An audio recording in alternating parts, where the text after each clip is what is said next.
Si buscas un portátil ligero con buena batería y suficiente potencia para tareas demandantes como por ejemplo edición de vídeo, diseño 3D o programación, mucha gente puede que te recomiende directamente los portátiles de Apple porque han cosechado últimamente muy buena fama con los chips propios M1 o M2. Sin embargo, llevo utilizando semanas un portátil que cuesta menos que cualquiera de Apple que se venda actualmente de forma oficial. Además, en diversos aspectos considero que supera a los de Apple. Os hablo del Asus ZenBook S13 con pantalla OLED. Lógicamente, este dispositivo no funciona con el sistema operativo de la manzana mordida. Lo hará con Windows o con Linux, pero pensad que en el momento de grabar estas imágenes se puede conseguir por menos de 1.100 euros cuando el Mac más económico parte de los 1.219 euros. Además, en el Asus, en este momento por ese precio tenemos 16 GB de memoria RAM del tipo DDR5 y 512 GB de SSD. Esto frente a los 8 de RAM y 256 de SSD de los Mac más asequibles es una diferencia notable.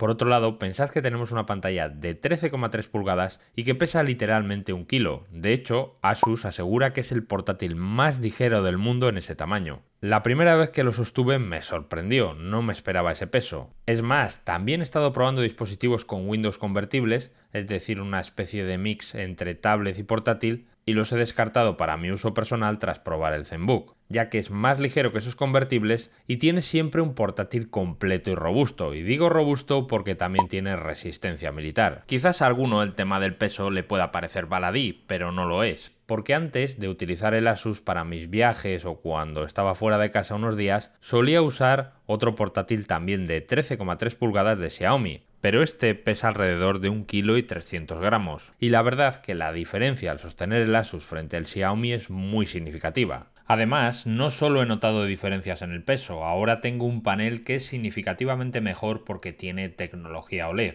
es decir, como muchos de los móviles que tenemos en el bolsillo. Esto significa que el contraste es brutal porque los negros son puros. Por otro lado, esta pantalla no tiene el factor de forma más clásico de 16 novenos, en este caso es 16:10, es decir, un poco más cuadrada, y la resolución es significativamente más alta que el tradicional Full HD. Aquí contamos con 2880 x 1800 píxeles. Esto significa que comparándolo con el mítico MacBook Air M1 tenemos un poco más de resolución. En cuanto a tasa de refresco, nos quedamos en los 60 Hz. Si contásemos con un número más elevado veríamos imágenes más fluidas, sobre todo en los videojuegos. Así que ahí sí que veo que podrían habernos ofrecido un poco más. En cuanto a nivel de brillo hay que saber que existen dos versiones de esta pantalla, una que es táctil y otra que no. La que no es táctil tiene un poquito más de brillo. De hecho, el mío es la versión que va sin panel táctil y el brillo máximo que he medido con mi colorímetro con contenido estándar ha sido de unos 380 nits, cifra que no es espectacular para exteriores. De hecho, si usas esta pantalla a pleno sol tendrás problemas, no la podrás ver bien al 100%.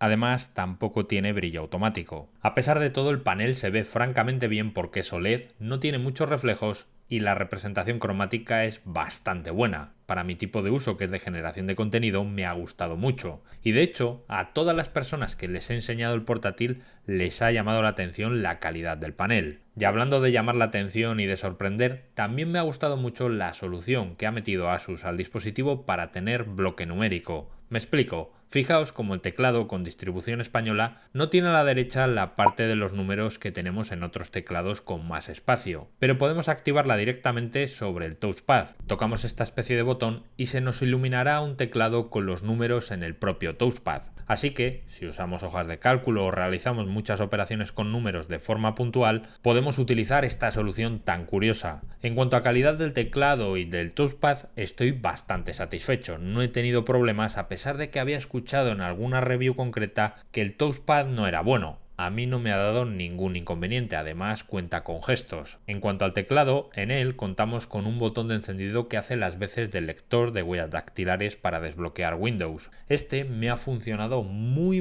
bien con mucha precisión y rapidez. Otro punto que me ha parecido muy decente en este portátil es el de su audio multimedia. Tiene altavoces estéreo y esto suena muy bien para el tamaño del dispositivo. De hecho, alguna vez lo he utilizado para reproducir alguna serie o canción y en términos medios es un sonido bastante balanceado. Lo que ya no es tan bueno es su webcam con la que estoy grabando estas imágenes, esa 720, y la calidad que nos da es suficiente para hacer videollamadas esporádicas. Aunque eso sí, el audio que captura los micrófonos que incorpora el portátil no está nada mal, tal y como estáis escuchando por vosotros mismos. Por otro lado, mirad lo fino que es el portátil. Además, fijaos que es capaz de abrirse hasta 180 grados. Aunque que sea tan fino, en parte le añade un inconveniente que también tienen los MacBook de Apple, las conexiones. Tenemos puerto jack y 3 USBs tipo C 3.2 con capacidad para recargar la batería en cualquiera de ellos y sacar imagen. El problema es que si queremos conectar un USB tradicional, un ratón, un gamepad, etcétera, en principio no podemos. Debemos tener a mano un hub de tipo USB tipo C. Por ejemplo,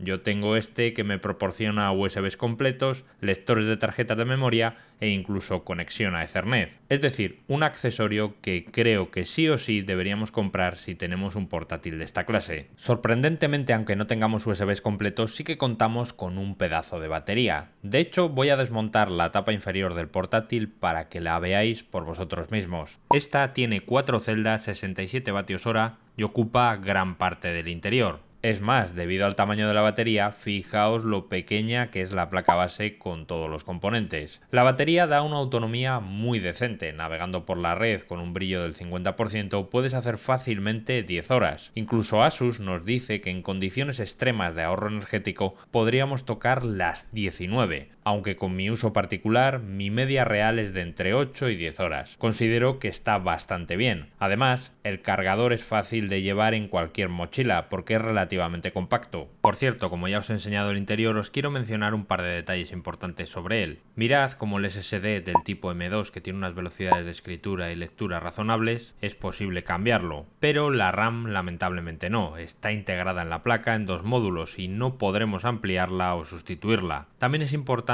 ver la refrigeración. Tiene un ventilador tipo turbina que normalmente no hace ruido. Será solo cuando le metamos caña al portátil cuando éste se active al máximo. Aunque eso sí, ni funcionando a tope suena mucho. De hecho, ahora estoy haciendo un test de estrés y no es muy ruidoso. Además, es un portátil que consigue no calentarse en exceso externamente. Es decir, que consigue estar muy fresco prácticamente siempre. Digo prácticamente siempre porque ante pruebas de mucho estrés, como veis, algunas partes concretas del chasis pueden acercarse a los 50 grados. Pero hay que entender que dentro tenemos mucha potencia, ya que el dispositivo cuenta con el procesador AMD Ryzen 7 6800U, un chip con 8 núcleos físicos y una frecuencia máxima de trabajo que puede alcanzar los 4,7 GHz. Y además funciona con memoria RAM DDR5. De hecho, los 16 GB que tiene el portátil son de este tipo. ¿En qué se traduce todo esto en términos de potencia? Pues en que, por ejemplo, en el famoso test sintético Cinebench R23, en el que se renderiza una escena 3D compleja con la CPU, el chip de AMD en modo multinúcleo consigue una mejor puntuación que los famosos chips M1 y M2 de Apple. Si pasamos otro test llamado Geekbench 6, que simula la realización de un montonazo de tareas del mundo real, como podrían ser la compresión de archivos, el procesado de imágenes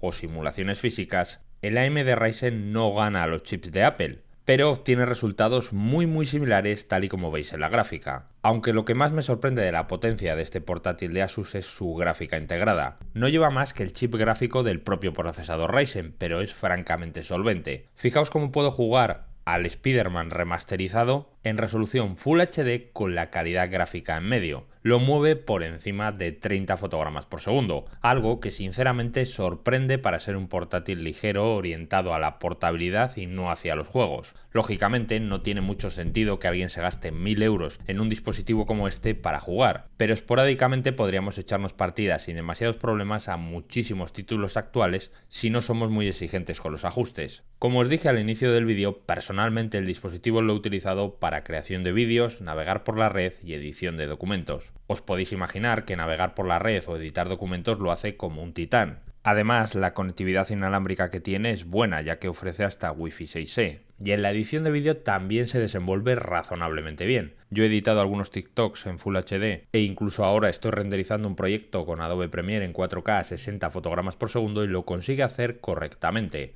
Es decir, potencia más que de sobra para la mayoría de las tareas que vayamos a hacer el común de los mortales. Por lo tanto, teniendo en cuenta que estamos en Windows, nada que envidiar a los famosos MacBook Air más actuales. Con todo esto no digo que los portátiles de Apple sean malos ni mucho menos, tienen un sistema que a mucha gente le gusta y su relación potencia-consumo energético es muy buena. Sin embargo, creo que hoy queda demostrado que existen alternativas bajo Windows que pueden competir de tú a tú con esos portátiles tan famosos de la manzana mordida. De hecho, este Asus se ha convertido en mi portátil ligero personal para viajes o desplazamientos. Y ahora me gustaría que vosotros participéis en el vídeo y que me digáis vuestra opinión al respecto. Me interesa muchísimo saberla. Nos vemos en el siguiente.